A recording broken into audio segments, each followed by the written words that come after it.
Assalamualaikum warahmatullahi wabarakatuh. Bismillah, alhamdulillah, wala hawla wala quwata illa billah. Rabbi shrah li sadri wa yassir li amri wahlul 'uqdatam min lisani yafqahu qawli, amma ba'd. Jamaah yang dimuliakan oleh Allah, alhamdulillah, segala puji bagi Allah yang telah melimpahkan nikmat iman, nikmat Islam kepada kita semua, sehingga pada hari ini kita masih menjalankan ibadah Ramadan seperti biasanya. Salawat dan salam semoga tercurahkan kepada junjungan kita Nabi Agung Nabi Muhammad Sallallahu Alaihi Wasallam. Jamaah yang dimuliakan oleh Allah, dikisahkan bahwa suatu ketika ada seorang hamba yang berusia 500 tahun. Dia sudah berusia 500 tahun dan dia sudah beribadah selama 350 tahun. Beribadah 350 tahun. Kemudian dia menemui Nabi Musa. Hamba tersebut menemui Nabi Musa dan berkata, "Wahai Nabi Musa, saya sudah beribadah selama 350 tahun. Dan tolong tanyakan kepada Allah, tanyakan kepada Tuhan, saya ini akan masuk surga yang mana?" Kemudian Nabi Musa mengiyakan permintaan hamba tersebut dan kemudian menanyakan kepada Allah. Terus dijawab sama Allah, "Wahai Musa, jawablah kepada hamba tersebut bahwa dia akan masuk ke neraka yang lebih dalam, neraka yang paling dasar atau neraka yang paling dalam." Kemudian Nabi Musa mengatakan kepada hamba tersebut, "Wahai hambaku, saya sudah menanyakan kepada Allah dan jawabannya adalah kamu akan dimasukkan ke dalam neraka yang paling dalam." Begitu terkejutnya hamba tersebut, begitu kagetnya hamba tersebut, cemas, dia tidak bisa tidur, dia sedih. Karena apa? Dia ternyata selama 350 tahun ini beribadah, akan tetapi hanya akan masukkan dia ke neraka.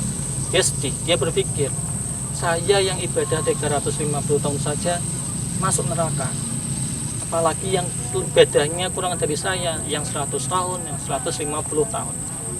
Akhirnya dia mengatakan kepada Nabi Musa, "Wahai Musa, baik, saya ikhlas, saya tidak apa-apa kalau dimasukkan ke dalam neraka, tapi saya ada satu permohonan, tolong sampaikan kepada Allah, kalau saya nanti sudah dimasukkan ke neraka, sudah selesai dimasukkan neraka, tolong jadikan saya menjadi besar." Artinya agar saya ini bisa menghalangi orang-orang agar tidak bisa masuk ke neraka, karena ada saya yang di situ jadi besar. Nah, dari ilustrasi tersebut, jamaah, ya, bahwa ada suatu kepedulian sosial dari hamba tersebut.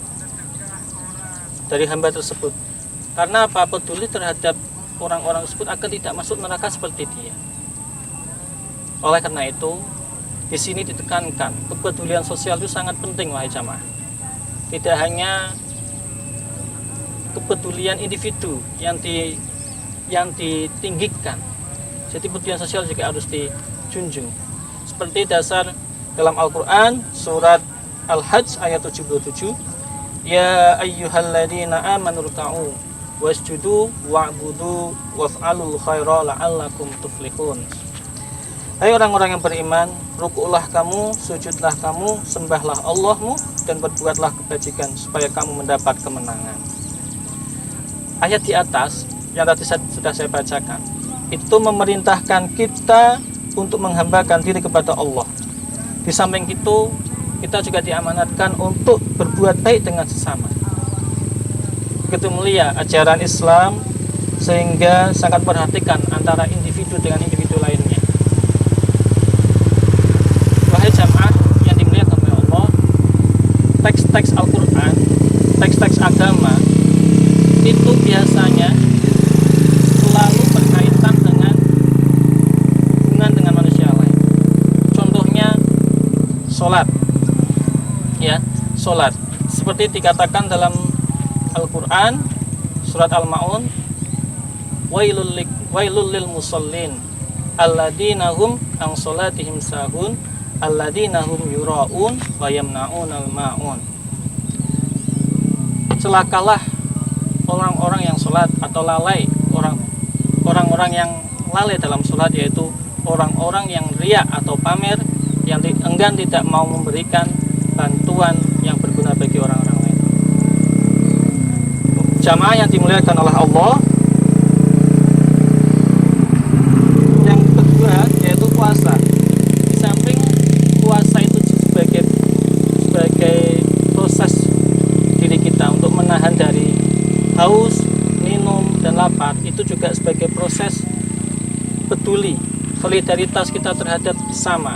Artinya kita juga merasakan lapar dan haus seperti orang-orang yang lain yang kita rasakan. Kemudian zakat. Zakat dinyatakan oleh Nabi bahwa zakat itu untuk membersihkan dosa kita. Tidak hanya itu, zakat juga bertujuan untuk membantu orang-orang miskin, memberi bantuan orang-orang miskin. Nah, yang kemudian habis zakat yaitu haji. Haji di samping penyerahan diri secara total kepada Allah dan tanpa syarat, ia juga merupakan lambang kesatuan, kesetaraan, dan persaudaraan umat manusia sedunia. Dengan begitu, menjadi jelas bahwa kesalahan individual selalu menuntut lahirnya efek-efek kesalahan sosial. Nabi SAW pernah menyinggung dalam sebuah hadis,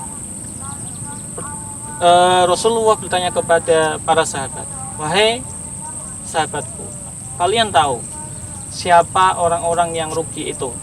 Siapa orang-orang yang muflis itu, yang rugi?"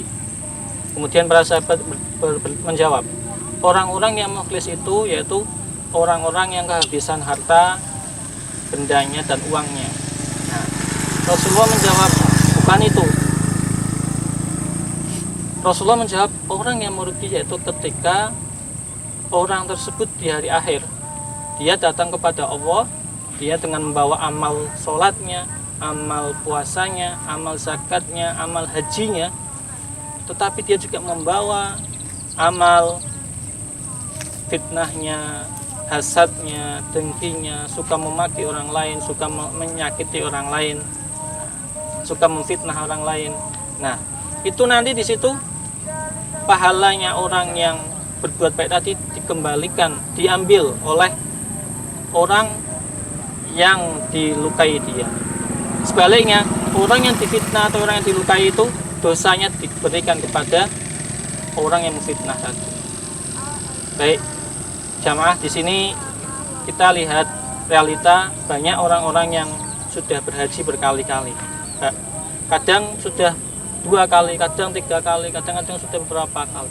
Tetapi dia tidak melihat tetangganya yang tidak makan selama berhari-hari. Nah, itu artinya dia lebih mementingkan kesolehan dirinya sendiri tanpa mementingkan kesolehan sosial.